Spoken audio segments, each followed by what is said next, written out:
दोस्तों, कैसे आप? आपका फिर से मेरे YouTube चैनल पर वेलकम है। आज मैं फिर से आपके लिए एक वीडियो लेक्चर लेके आया हूँ और हम पिछले वीडियो लेक्चर में टेंसेस के बारे में हमने चर्चा की थी और उसी वीडियो लेक्चर के अकॉर्डिंग मैंने दूसरा वीडियो लेक्चर तैयार किया है। और आज का वीडियो लेक्चर का जो कंटेंट है वो है प्रेजेंट कॉन्टिन्यूअस टेंस। वो क्या है?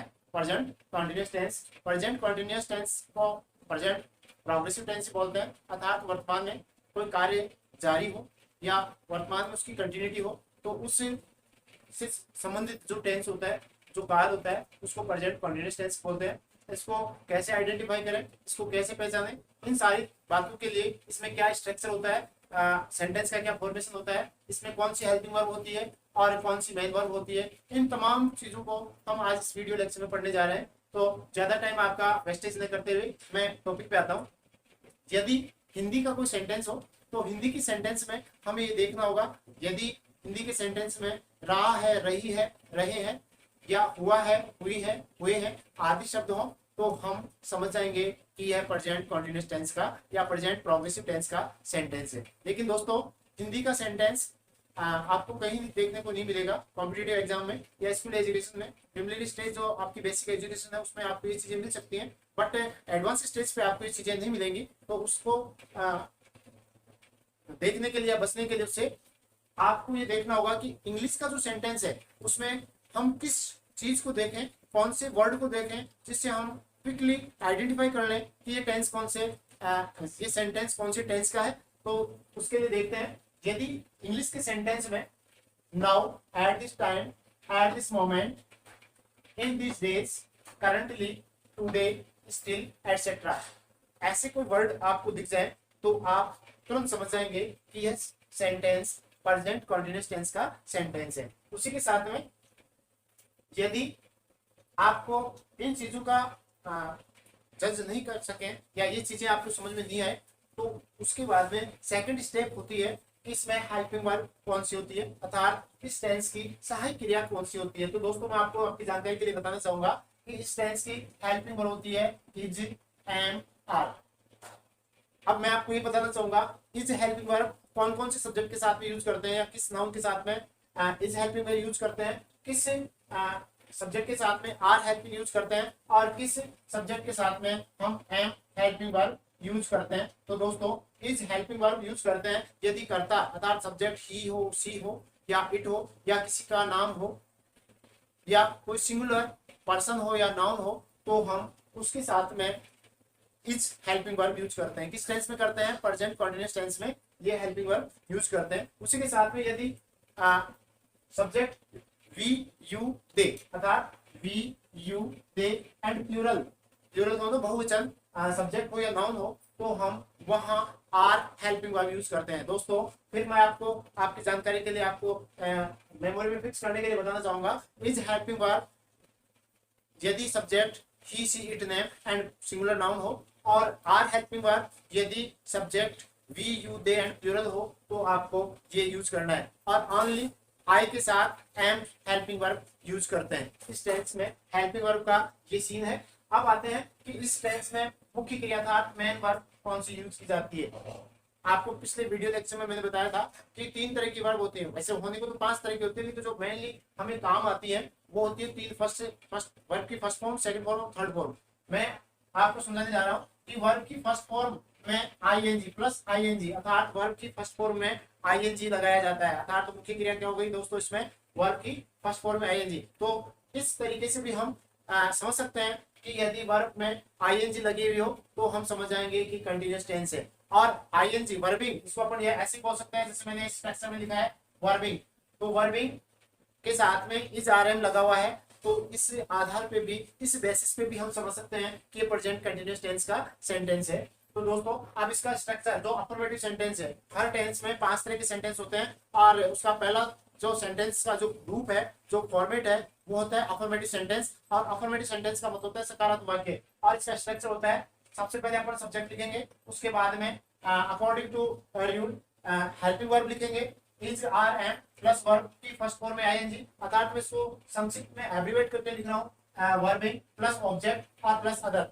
ये दोस्तों हमें ये स्ट्रक्चर देखने को मिलेगा, या हम किसी भी हिंदी के सेंटेंस को यदि प्रेजेंट कॉन्टिन्यूअस टेंस में ट्रांसलेट करना चाहें तो आप इस स्ट्रक्चर को फॉलो करेंगे, ताकि आपका आसानी से सेंटेंस इंग्लिश में कन्वर्ट हो जाए या हिंदी से इंग्लिश आप ट्रांसलेट कर लें। मैंने कुछ सेंटेंस लिखे हैं कि जिससे हम आसानी से इनको समझ सकें कि प्रेजेंट कंटिन्यूअस टेंस में हिंदी से इंग्लिश कैसे बनाई जाती है। तो दोस्तों पहला सेंटेंस है वह स्कूल जा रही है।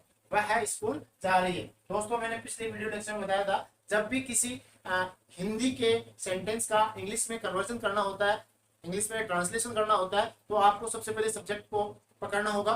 तो जैसे मैंने यहाँ वह है और रही है, अर्थात इट मीन्स ये फेमिनाइन है अर्थात स्त्रीलिंग है, तो यहाँ सी।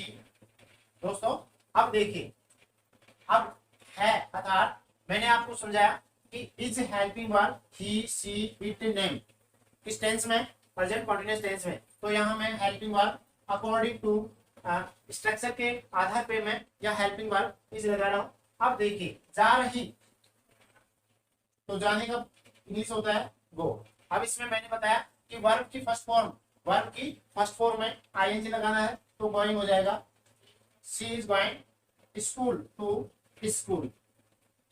ये दोस्तों वह स्कूल जा रही है। कोई भी सेंटेंस हो सकता है, खा रही है, वह खा रही है, वह जा रहा है, वह सो रहा है, वह धो रहा है, वह नहा रहा है, खेल रहा है, हंस रहा है, चल रहा है। ये बहुत सारी चीजें या बहुत सारी एक्टिविटीज जो है जिनकी कंटिन्यूटी हो या जिनमें कोई कंटिन्यूटी हो, तारतम्यता हो, तो उनके साथ में हमें यह टेंस यूज करना है, बशर्ते कि वह प्रेजेंट की बातें हो या प्रेजेंट में उसका मीन हो। तो हम यहाँ प्रेजेंट कंटिन्यूअस टेंस का जो जितना मैंने स्ट्रक्चर बताया है, जो जो मैंने बातें बताई है, उनको आप यहाँ इंप्लीमेंट कर सकते हैं। नेक्स्ट एग्जाम्पल है हम खेल रहे हैं। हम खेल रहे हैं, तो हम के लिए सब्जेक्ट अर्थात वी के साथ में देखिए मैंने बताया है आर, तो आर हेल्पिंग वर्ब है, तो वी आर प्लेइंग। खेलने को क्या बोलते हैं, प्ले, और इसमें प्लेइंग प्लेइंग।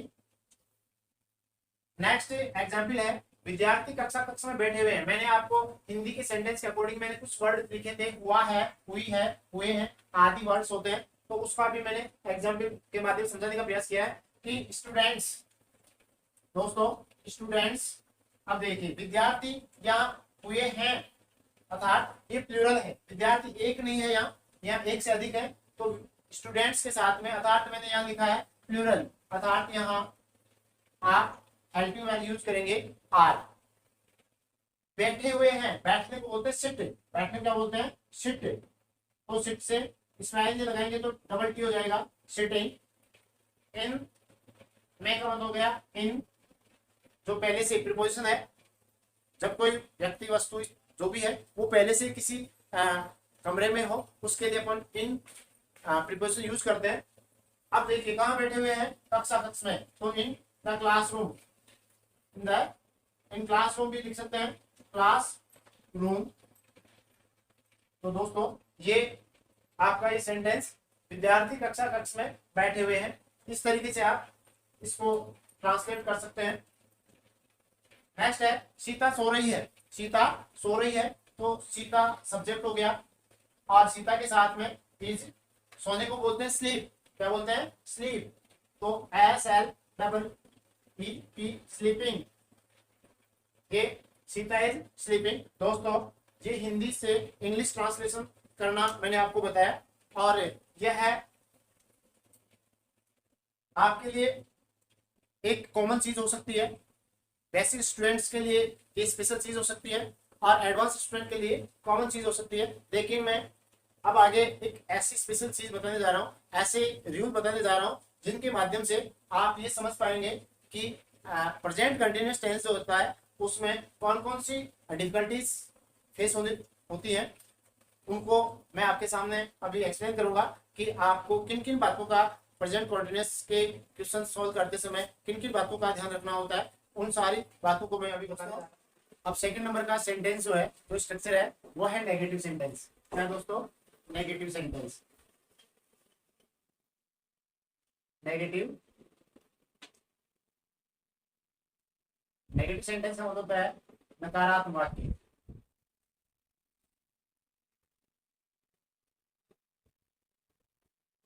इसका स्ट्रक्चर की बात करें तो subject plus is, are, am plus not plus verbing plus object plus other, ये इसका स्ट्रक्चर है। और यदि ऐसे, जैसे मैं एग्जाम्पल के माध्यम से समझाने का प्रयास करूंगा, वे अब खाना नहीं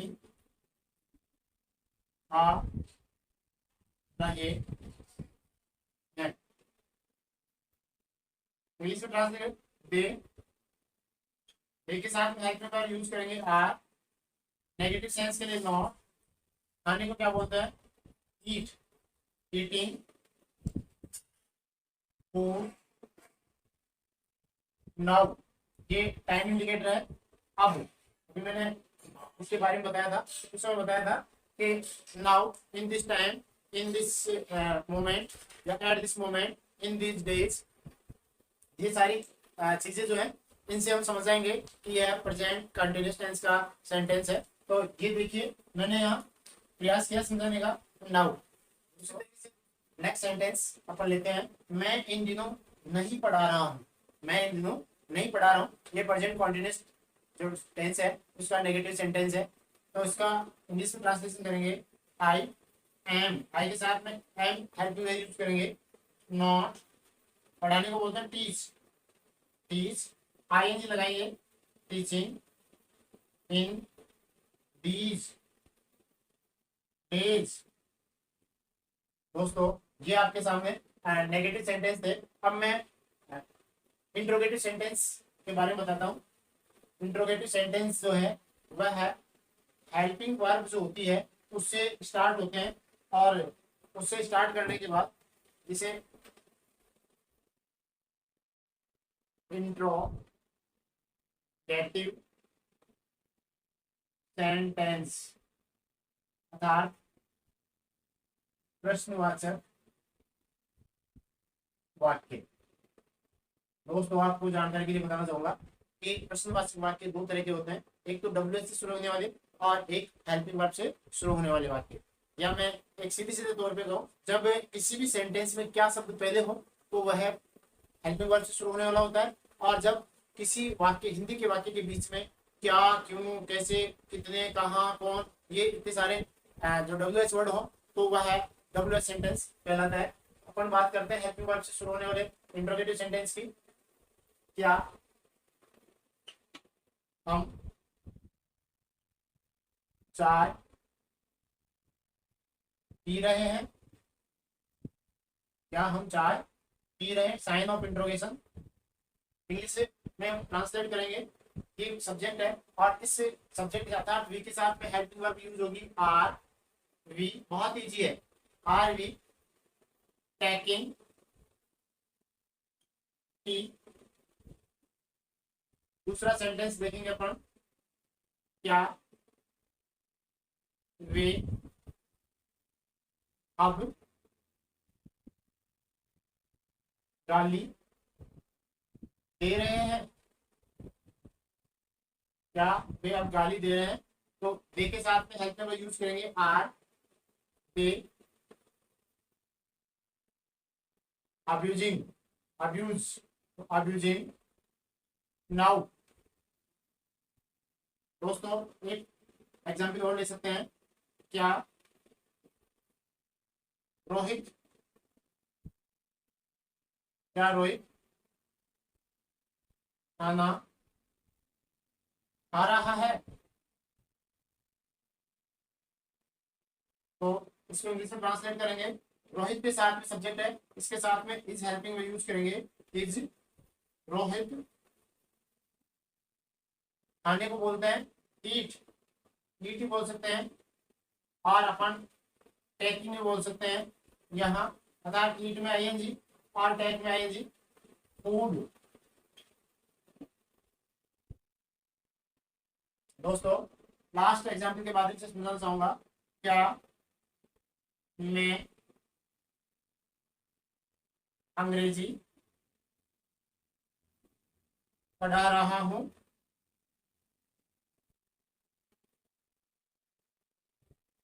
आई के साथ में मैं का मतलब आई के साथ में एम टीचिंग, आई पढ़ाने को टीचिंग बोलते हैं, इंग्लिश। दोस्तों मैंने डायरेक्ट आपको हिंदी से इंग्लिश ट्रांसलेट करना बताया। इसका स्ट्रक्चर आप समझ सकते हैं, आप अपने दिमाग से जज कर सकते हैं कि इसका स्ट्रक्चर क्या हो सकता है। आप मैं एक सेंटेंस का स्ट्रक्चर बना के बताता हूं। जैसे इसके लिए तो मैं यहाँ लिख दूं आर अर्थात HV plus subject plus verbing plus object plus other. ये इंट्रोगेटिव सेंटेंस का स्ट्रक्चर हो गया। मैं आपसे ये चाहूंगा, ये उम्मीद करता हूं कि आप जितने भी 3 सेंटेंस बच गए उनके इस तरीके से स्ट्रक्चर बना के कमेंट बॉक्स में लिखेंगे, ताकि मैं ये देख सकूं कि आपने इस टॉपिक के बारे में कितना सीखा है और आपको ये टॉपिक अच्छे समझ में आया है या नहीं आया। तो आप स्ट्रक्चर बनाना, बार बार स्ट्रक्चर रखने की जरूरत नहीं है, आप खुद स्ट्रक्चर बना सकते हैं। किसी भी सेंटेंस का स्ट्रक्चर आप खुद बना सकते हैं। आपको मैंने अफर्मेटिव सेंटेंस का स्ट्रक्चर बता दिया, उसके बाद में मैंने नेगेटिव सेंटेंस का स्ट्रक्चर बता दिया। उसी के साथ में मैंने इंट्रोगेटिव सेंटेंस डायरेक्ट मैंने हिंदी से इंग्लिश ट्रांसलेट करना बताया है, और मैंने एक सेंटेंस के बारे में बता दिया कि इसमें अपन ने कौन सा स्ट्रक्चर यूज किया है। तो देखिए, helping verb plus subject plus verbing plus object plus other, ये स्ट्रक्चर हमने यूज किया है। तो दोस्तों मुझे आशा है कि आप इस टॉपिक को अच्छे से समझ पाए होंगे, और आप नीचे कमेंट सेक्शन में जाके मुझे ये बताने का प्रयास करेंगे कि इस टॉपिक में आपको कहाँ दिक्कत आई या कहाँ आपको कोई डिफिकल्टी फेस हुई।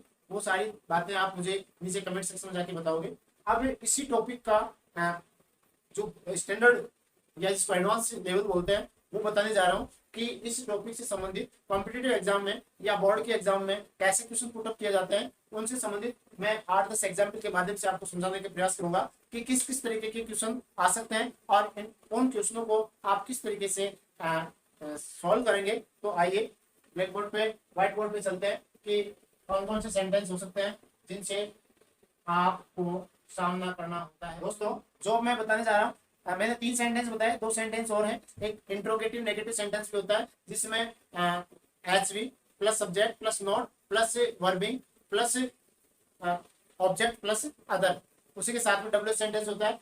उनका इंपॉर्टेंस इतना नहीं होता है। मैं अब जो मेन मुद्दे की बात है, मेन एग्जाम के अकॉर्डिंग जो क्वेश्चन पुटअप किए जाते हैं उनके आधार पे मैं एग्जाम्पल लेने जा रहा हूँ, आपको एग्जाम्पल समझाएं। दोस्तों मैंने आपके लिए कुछ एक्सरसाइज तैयार की है, कुछ ऐसे सेंटेंस तैयार किए हैं जो आपके लिए बेसिक स्टैंडर्ड और एडवांस स्टैंडर्ड में काम आने वाले हैं। कॉम्पिटिटिव एग्जाम में भी बहुत ज्यादा ऐसे ही क्वेश्चन पुटअप किए जाते हैं। ये फिल इन द ब्लैंक्स के रूप में भी आप उसको यूज कर सकते हैं, fill in the blanks with appropriate. तो सबसे पहले सेंटेंस है ही sing a song in this time. ऐसे सेंटेंस को सॉल्व करने के लिए दोस्तों सबसे पहले हमें ये देखना होता है कि सेंटेंस कैसा है, सेंटेंस का क्या रूप है, सेंटेंस किस टेंस का है। इतना पता पड़ने के बाद में हमें सबसे पहले देखना होगा कि इस टेंस में या सॉरी इस सेंटेंस में ऐसे कौन से वर्ड है जिनको देखते हैं हम आइडेंटिफाई कर लें कि यह है किस टेंस का सेंटेंस है। तो दोस्तों मैंने वीडियो की शुरू में बताया था कि इस tense method present continuous tense में यदि इंग्लिश के सेंटेंस में now, at this time, in this days, in this time या at this time, today, still आदि शब्द हो तो हम समझेंगे कि यह प्रेजेंट कंटीन्यूअस टेंस का सेंटेंस है। वही बात आपके सामने ये दिख गई, इसको देखते ही आप समझ जाएंगे कि यह प्रेजेंट कंटीन्यूअस टेंस का सेंटेंस है और कैसा है, अफर्मेटिव सेंटेंस है। तो दोस्तों आपके दिमाग में वो सारी बातें क्लिक हो जानी चाहिए कि इसका स्ट्रक्चर क्या होता है, अफर्मेटिव सेंटेंस का प्रेजेंट कंटीन्यूअस टेंस का स्ट्रक्चर क्या होता है। और स्ट्रक्चर होता है subject plus is are am plus verbing plus object plus other. तो ये देखिए सब्जेक्ट हो गया। अब इसके साथ में ही के साथ में इज यूज करेंगे और सिंग अर्थात वर्ब की फर्स्ट फॉर्म में आईएनजी लगाएंगे तो यहाँ हो जाएगा दोस्तों सिंगिंग। क्या हो जाएगा? सिंगिंग। क्या हो जाएगा? सिंगिंग। समझ में आ गया होगा शायद। यह है प्रेजेंट कंटिन्यूअस टेंस का सेंटेंस है और इसको हम इस तरीके से सॉल्व कर सकते हैं। इस ब्लैंक को हम इस तरीके से फिल कर सकते हैं। नेक्स्ट सेंटेंस है जिसमें आपको एप्रोप्रिएट फॉर्म का वर्ब्स पढ़नी है। देखिए ये नेगेटिव सेंटेंस है। अब मैं बार बार कह रहा हूँ कि सेंटेंस में सबसे पहले देखना है, ऐसा इंडिकेटर देखना है कि वो कौन से टेंस का है। तो टेंस की बात करें तो यहाँ नाउ दे रखा है, इससे अपन आइडेंटिफाई कर लेंगे कि यह प्रेजेंट कंटिन्यूअस टेंस का सेंटेंस है। तो देखिए राम के साथ में इज हेल्पिंग वर्ब लगा दी और वर्ब की फर्स्ट फॉर्म है आस्क और आस्क में क्या करेंगे? आईएनजी लगाएंगे। तो क्या हो जाएगा दोस्तों? आस्किंग। क्या हो जाएगा? आस्किंग। समझ में आ रहा होगा। ये हो गया सेकंड नंबर का सेंटेंस। नेक्स्ट सेंटेंस है यू सब्जेक्ट है और इन दीज डेज, वही बात प्रेजेंट कंटीन्यूअस टेंस की बात कर रहे हैं और इसको देखकर आप अच्छे से समझ जाएंगे कि यह प्रेजेंट कंटीन्यूअस टेंस का आइडेंटिटी या इंडिकेटर है और अपन ने उस इंडिकेटर के आधार पे उसके बेसिस पे हमने इसको आइडेंटिफाई कर लिया कि यह प्रेजेंट कंटीन्यूअस टेंस का सेंटेंस है। और इतना समझ में आते ही हम तुरंत प्रभाव से इमीडिएटली हम इसमें यूज करेंगे आर। हेल्पिंग वर्ब यूज कर लिया आर और स्पीक के साथ में आईएनजी लगाएंगे। अर्थात स्पीक वर्ब की फर्स्ट फॉर्म है और वर्ब की फर्स्ट फॉर्म में प्रेजेंट कंटीन्यूअस टेंस में आईएनजी लगाते हैं। तो दोस्तों यहाँ हो जाएगा आईएनजी लगा देंगे स्पीकिंग। अर्थात you are speaking English in this days, आप इन दिनों अंग्रेजी बोल रहे हैं। आप इन दिनों अंग्रेजी बोल रहे हैं। दोस्तों फोर्थ नंबर का सेंटेंस है बी सब्जेक्ट है और ये भी नेगेटिव सेंस वाला सेंटेंस है। अब देखिए नाउ वही इंडिकेटर है। नाउ इंडिकेटर अर्थात नाउ जो वर्ड है वह प्रेजेंट कंटीन्यूअस टेंस में यूज किया जाता है। तो प्रेजेंट कंटीन्यूअस टेंस में यूज करने पर हमें पता पड़ेगा कि उसका स्ट्रक्चर क्या होता है। अफर्मेटिव सेंटेंस देख लीजिए, नेगेटिव सेंटेंस है तो यहाँ क्या करना होगा? वही verb helping verb plus not plus verb की फर्स्ट फॉर्म में आईएनजी। सब्जेक्ट बी है, बी के साथ में हेल्पिंग वर्ब यूज करेंगे आर। दोस्तों आर लिख दिया मैंने। उसके बाद में राइट है तो इसमें writing WRITING writing a letter to our boss. अर्थात हम अब हमारे बॉस को अर्थात मालिक को या जो भी एचओडी है उसको पत्र नहीं लिख रहे हैं। नेक्स्ट है they cut an apple at this time. देखिए दोस्तों यह भी प्रेजेंट कंटीन्यूअस टेंस का इंडिकेटर है और इसको देखते ही हम ब्लैंक में भर देंगे। दे के साथ में हेल्पिंग वर्ब यूज करते हैं आर और कट इसमें आईएनजी लगाएंगे। तो ऐसा करने के लिए CUTTING ये डबल टी हो गया। इसके लिए मैं एक सेपरेट वीडियो लेक्चर लेके आऊंगा जिसमें आपको बताऊंगा कि किस कंडीशन में आईएनजी लगाने पर जो लास्ट के लेटर से पहले यदि वोवेल्स होते हैं तो हम उसको डबल लेटर में कन्वर्ट करते हुए आईएनजी लगाते हैं। Cutting an apple at this time अर्थात दे आर कटिंग अर्थात इस समय वह एक सेब काट रहे हैं। नेक्स्ट सेंटेंस है सी। अब बताया था मैंने स्टिल, स्टिल भी प्रेजेंट कंटीन्यूअस टेंस का इंडिकेटर है और इसमें भी प्रेजेंट कंटीन्यूअस टेंस का जो स्ट्रक्चर के जो रूल बताए मैंने, जो फॉर्मेट बताया था वो ही यूज करेंगे। सी के साथ में यहाँ इज हेल्पिंग वर्ब यूज करेंगे। कुक में आईएनजी लगाएंगे तो कुकिंग क्या हो जाएगा दोस्तों? Cooking. Rice in the kitchen अर्थात वह है अभी तक रसोई घर में चावल पका रही है। नेक्स्ट सेंटेंस है आई गो टू दिल्ली टुडे। मैंने बताया था वीडियो लेक्चर के शुरू में बताया था कि काफी कुछ इंडिकेटर जब होते हैं वो प्रेजेंट कंटीन्यूअस टेंस के होते हैं और इनको देखते ही हम समझ जाते हैं कि यह सेंटेंस प्रेजेंट कंटीन्यूअस टेंस का है। तो यहाँ क्या होगा? आई के साथ हेल्पिंग वर्ब यूज करते हैं एन और गो में आईएनजी लगाएंगे तो गोइंग, आईएनजी लगा देंगे गोइंग। नेक्स्ट सेंटेंस है सी डू हर होमवर्क। अब देखिए नाउ वही इंडिकेटर आ गया तो यह प्रेजेंट कंटीन्यूअस टेंस का इंडिकेटर है। तो यहाँ लगाएंगे सी के साथ हेल्पिंग वर्ब यूज करेंगे इज और डू वर्ब की फर्स्ट फॉर्म है। डू हेल्पिंग वर्ब भी होती है, फर्स्ट मेन वर्ब भी होती है। तो यहाँ इसको मेन वर्ब के रूप में यूज करेंगे और इसमें आईएनजी लगाएंगे। She is doing her homework. Now वह अब अपना गृह कार्य कर रही है। नेक्स्ट सेंटेंस है players take rest at this time. तो ये देखिए दोस्तों, at this time present continuous tense का इंडिकेटर है और इसको देखते ही हम समझ गए कि ये प्रेजेंट कॉन्टिन्यूअस टेंस का सेंटेंस है और इसमें प्लेयर्स प्लूरल है अर्थात खिलाड़ी एक से अधिक है। तो यहाँ आर हेल्पिंग वर्ब यूज करेंगे और टेक के साथ में आईएनजी लगाएंगे। तो टेकिंग ई को हटा के आईएनजी लगा देंगे दोस्तों। Taking rest at this time अर्थात खिलाड़ी इस समय आराम कर रहे हैं। इस सेशन का, इस वीडियो लेक्चर का अंतिम एग्जाम्पल है सक्षम not laugh at him now अर्थात नाउ से हमें पता पड़ गया कि यह है प्रेजेंट कॉन्टिन्यूअस टेंस का सेंटेंस है और इसमें वही चीजें या वही बातें रिपीट करनी है। तो सक्षम नाम है और इसके साथ में प्रेजेंट कॉन्टिन्यूअस टेंस में इज हेल्पिंग वर्ब यूज करते हैं। नेगेटिव सेंस वाला था, नेगेटिव सेंटेंस है। यहाँ लाफ यानी हंसना और इसमें आईएनजी लगाएंगे LAUGHING laughing at him now अर्थात सक्षम अब उस पर नहीं हंस रहा है। दोस्तों मैंने आपको अच्छे से समझाने का प्रयास किया और मुझे आशा है कि आपको मेरे द्वारा बताया गया पूरा टॉपिक अच्छे से समझ में आया होगा। आपको ये वीडियो लेक्चर कैसा लगा इसके बारे में आप नीचे कमेंट सेक्शन में जाके कमेंट करें और मुझे इसके लिए सजेस्ट करें। नेक्स्ट वीडियो में आपसे फिर से मुलाकात होगी। थैंक्स।